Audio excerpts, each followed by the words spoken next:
So hello everyone, welcome back to my channel. This is Pratima. आज हम आपको बहुत ही आसान सा टॉपिक डू डज डिड के इम्फैटिक यूज को पढ़ाने जा रहे हैं। डू डज डिड जब इम्फैटिक यूज में होता है तो उसके क्या फंक्शन होते हैं, क्या अंतर हो जाता है नॉर्मल सेंटेंस में और इम्फैटिक यूज में क्या अंतर हो जाता है, हम उसी को समझाने जा रहे हैं। और देखते हैं इसका यूज कैसे होता है, कैसे फंक्शन करता है। इम्परेटिव सेंटेंसेस में भी हम इसका यूज कर सकते हैं और कैसे यूज करेंगे, कैसे बनाना है। चलिए क्लास स्टार्ट करते हैं। तो कह रहा है कि हैव हैड के साथ भी यूज करते हैं, डू डज डिड के साथ भी इम्फैटिक यूज करते हैं। तो पहला यूज है डू डज डिड इम्फैटिक। एक तो होता है सेंटेंस नॉन इम्फैटिक, एक इम्फैटिक होता है।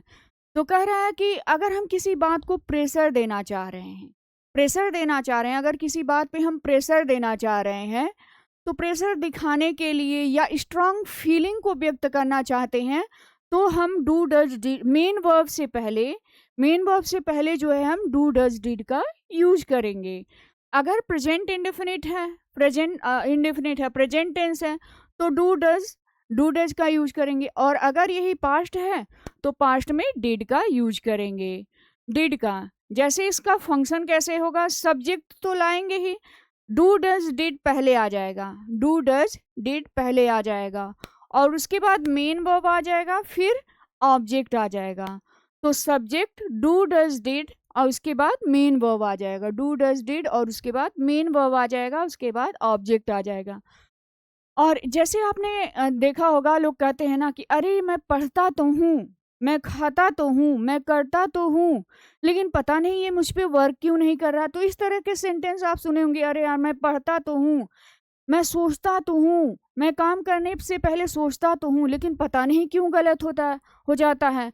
तो अगर आपका ही सी इट सिंगुलर है, अगर he she it singular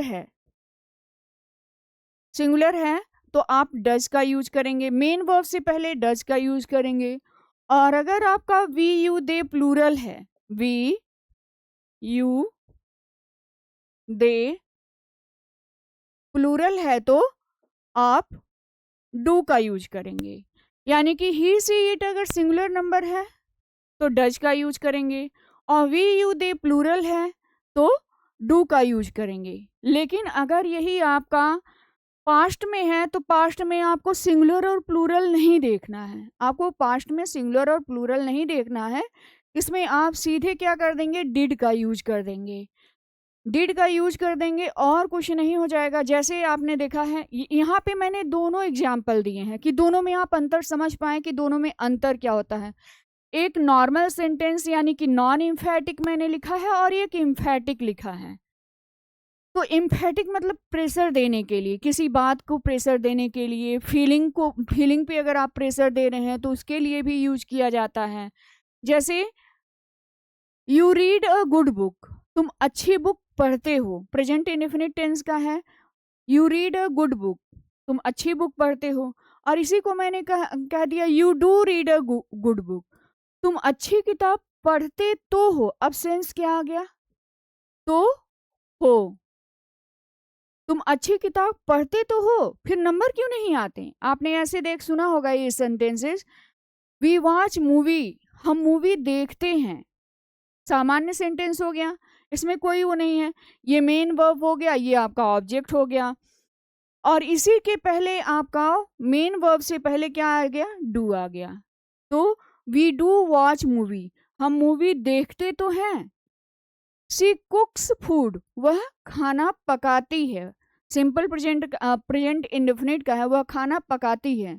she does cook food, वह खाना पकाती तो है। जैसे दो लोगों के बीच में आर्गुमेंट हो गया, तो वह अगर वो कह अरे यार वो काम करती तो है, शी डज कुक फूड, वह खाना पकाती तो है। जैसे वी इंजॉय डिलीशियस फूड, हम डिलीशियस फूड को इंजॉय करते तो हैं। तो इसी प्लूरल नंबर का है we do enjoy delicious food. अगर ही सी इट सिंगुलर है तो डज का यूज कर लेंगे, और वी यू दे प्लूरल है तो हम किसका यूज कर लेंगे, डू का यूज कर लेंगे, और मेन वर्ब से पहले डू डज का यूज कर लेंगे। अगर प्रेजेंट इंडेफिनिट है तो डू डज का यूज कर लेंगे मेन वर्ब से पहले। और ये जो है आपका सिंपल है, नॉन इम्फेटिक है, कुछ नहीं। We watch movies, he cooks food, we enjoy delicious food, I know him, मैं उसे जानता हूँ, वह मुझे जानती है। और आपने उसी को कह दिया मैं जानता तो हूँ, मैं उसे पहचानता तो हूँ। तो इस तरह से आप इसे क्या कर दिए, इम्फेटिक में इसका यूज कर दिए और इसके साथ डू और डज का यूज कर दिए। इसमें कुछ बदला नहीं, बस आपने मेन वर्ब से पहले डू और डज का यूज कर देना है। और बातों को प्रेशर देने के लिए इसका यूज किया जाता है। अगर इंडेफिनिट प्रेजेंट टेंस है तो डू डज का यूज करेंगे, यानी कि he she it singular number के साथ डज का यूज करेंगे, और we you they plural number के साथ डू का यूज करेंगे। और कुछ नहीं करना है, मेन वर्ब से पहले डू और डज का यूज कर देंगे। जैसा कि इसमें लिखा भी गया है कि ही सी इट सिंगुलर के साथ does, I we you they plural के साथ डू, जैसे दिया है। जैसे मैं आई अंडरस्टैंड द टॉपिक, मैं टॉपिक को समझता हूँ, नॉर्मल बात है। जैसे आपको टीचर पढ़ा रहे हैं तो आपने कहा कि मैं टॉपिक को समझ लेता हूँ, तो फिर किसी ने कहा कि आप समझ लेते हो तो नंबर क्यों नहीं आते हैं? तो आपने कहा I do understand the topic, मैं टॉपिक समझता तो हूँ। I do understand the topic, मैं टॉपिक को समझता तो हूँ। आई हेल्प आवर मेड, मैं अपनी मेड की मदद करता हूँ। नॉर्मल सेंटेंस हो गया। लेकिन अगर आपने इसे ऐसे ही कह दिया I do help our maid, हम अपनी मेड की मदद करते तो हैं, लेकिन क्या है कि जितना करना चाहिए उतना आप नहीं करते हैं। तो मेन वर्ब से पहले आपने इसे यूज कर लिया। जैसे आई अटेंडेड द क्लास, मैंने क्लास को अटेंड किया। अब ये जो है आपका किस टेंस में चला गया, ईडी V2 फॉर्म आ गया आपका वर्ब का सेकेंड फॉर्म, यानी कि पास्ट इंडेफिनिट टेंस चला गया। और पास्ट इंडेफिनिट टेंस में ये अटेंड के पहले मेन वर्ब से पहले डिड का यूज कर देंगे। तो क्या हो जाएगा, I did attend the class, मैं क्लास अटेंड करता तो था। आई सपोर्ट माई फैमिली, मैंने अपने फैमिली का सपोर्ट किया। अब यहाँ पे हो जाएगा I did support my family, मैंने अपनी फैमिली का सपोर्ट किया तो था, मैंने ऐसा किया तो था। I answered all the question, मैंने पूरे क्वेश्चन का आंसर दिया तो था, मैंने पूरे सारे क्वेश्चन का आंसर दिया। ये नॉर्मल बात हो गई कि अगर आप एग्जाम दे रहे हैं तो आपने कह दिया I answer all the question, मैंने सारे क्वेश्चन का आंसर दिया था। लेकिन आपने कह दिया I did answer the question, मैंने क्वेश्चन का आंसर दिया तो था, लेकिन पता नहीं क्यों नंबर नहीं आए। तो आप ऐसे कहते हैं ना कि मैंने ऐसा किया तो था लेकिन पता नहीं क्या हो गया। तो इस तरह से अगर पास्ट इंडेफिनिट है तो आपका अटेंडेड, सपोर्टेड, आंसर्ड, तो इसके पहले ये सपोर्ट हो गया, आंसर हो गया, और अटेंडेड तो इसके साथ पहले क्या हो जाएगा, डिड। यहाँ डिड का यूज कर दिया, यहाँ डिड का यूज कर दिया। तो क्या हो गया, मैंने किया तो था लेकिन वैसा रिजल्ट नहीं निकला, मैंने ऐसा किया तो था। अब उस तरह से आप कह सकते हैं कि प्रेजेंट में डू डज का यूज करेंगे और पास्ट में किसका यूज करेंगे, डिड का यूज कर देंगे। अगर आपका यही इम्परेटिव सेंटेंस आ जाए तो इम्परेटिव सेंटेंस को हम पढ़ा चुके हैं कैसे ये फंक्शन करता है। इम्परेटिव सेंटेंस डायरेक्टली वर्ब से स्टार्ट हो गया। मान लीजिए इसमें सब्जेक्ट तो हिडन ही रहता है। इम्परेटिव सेंटेंस में क्या होता है, सब्जेक्ट हमेशा हिडन रहता है, कर्ता यू जो है छुपा रहता है। जैसे आपने देखा होगा, come here, go there, stand up, listen to me, इस तरह से open the door, close the door. तो इस तरह से आपने सेंटेंसेस दिए, read the book, stand up, तो डायरेक्टली वर्ब से स्टार्ट हो जाता है। इस तरह से आप कह सकते हैं कि कभी कमांड दिया गया रहता है, कुछ ना कुछ, give me a glass of water, एक ग्लास पानी लाओ। तो इस तरह से सेंटेंसेस होते हैं। और ये जो सेंटेंसेस होते हैं आपके इम्परेटिव सेंटेंस होते हैं। और इम्परेटिव सेंटेंस को आपको कुछ नहीं करना है। कम हियर, तो क्या करना है, मेन वर्ब से पहले डू, यानी कि इम्परेटिव सेंटेंस में सबके साथ क्या लग जाएगा, डू का यूज कर देंगे। जैसे गो देयर, वहां जाओ, तो हो जाएगा डू गो देयर, वहां जाओ तो वहां यहाँ आओ तो आपने क्या, आप क्या कहते हैं, वहां जाओ तो, यहाँ आओ तो, फिर please give me some food, मुझे कुछ फूड दो। डू कम, यहाँ पे क्या हो जाएगा, please do give me some food, please do give me some food, मुझे कुछ फूड दो। जैसे आपने कह दिया रीड इट, रीड इट, अब आपको कुछ नहीं करना है, डू रीड इट, इसे पढ़ो तो क्या होता है, रीड इट, इसे पढ़ो, ऐसा हो गया। डू रीड इट, इसे पढ़ो तो। फिर आपने कहा open the window, open the window, खिड़की खोलो, आदेश दिया गया आपको। आपने इसके पहले क्या लगा दिया, डू ओपन द विंडो, खिड़की खोलो तो। फिर इसी तरह से रीड इट, इसे पढ़े, इसे रीड इट, पढ़ो इसे। आपने इसके पहले क्या लगा दिया, do read it, do read it, इसे पढ़ो तो।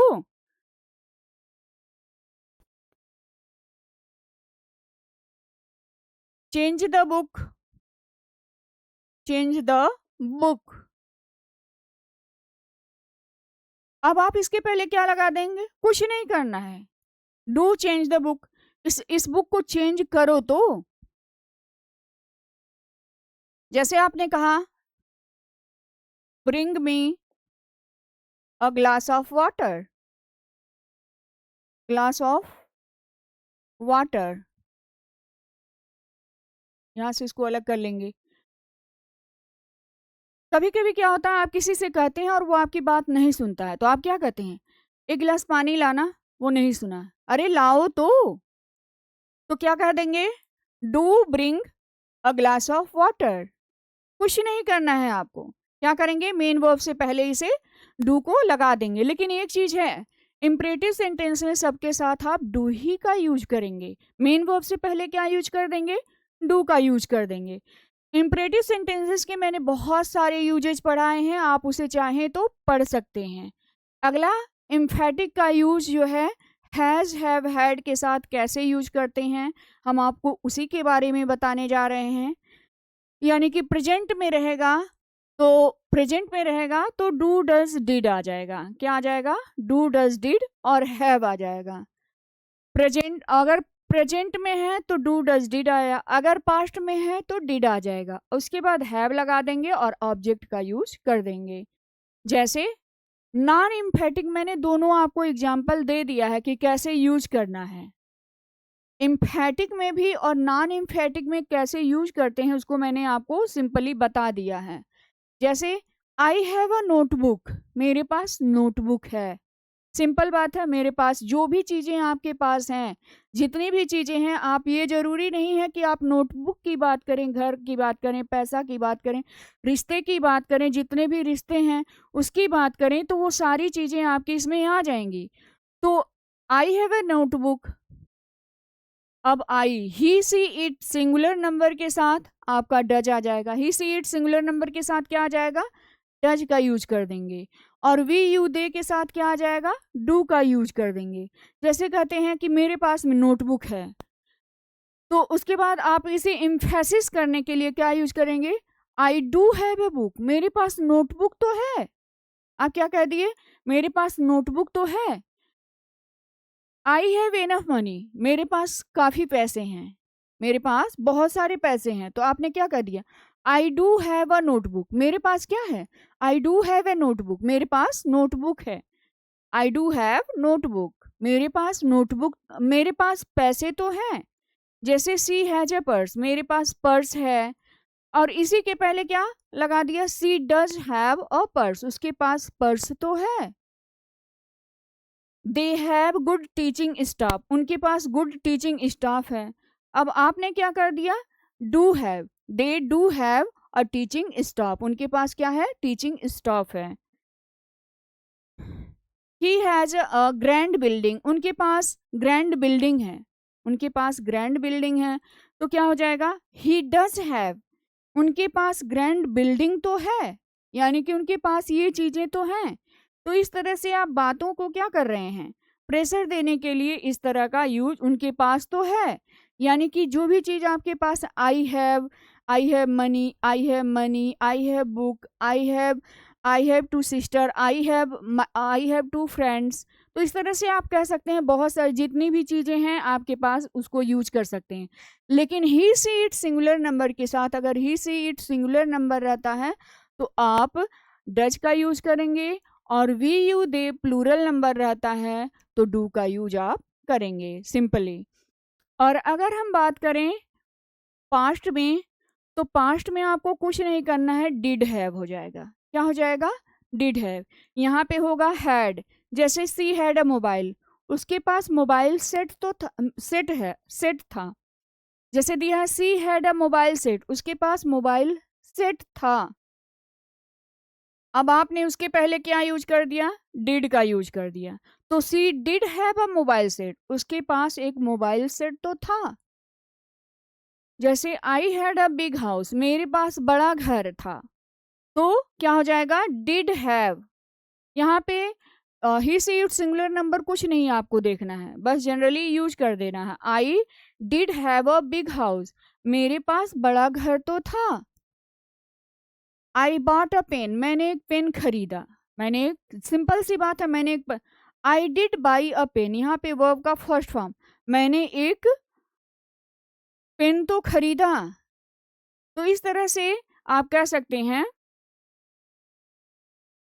यहाँ पे आप कह सकते हैं कि ऐसा क्यों हुआ कि डिड बाई आ गया, हैव का यूज नहीं हुआ, क्योंकि यहाँ जब वर्ब का सेकेंड फॉर्म आ गया तो आप यहाँ पे वर्ब का सेकेंड फॉर्म आ गया तो यहाँ पे डिड आ जाएगा। I did buy a pen, मैंने एक पेन खरीदा तो था।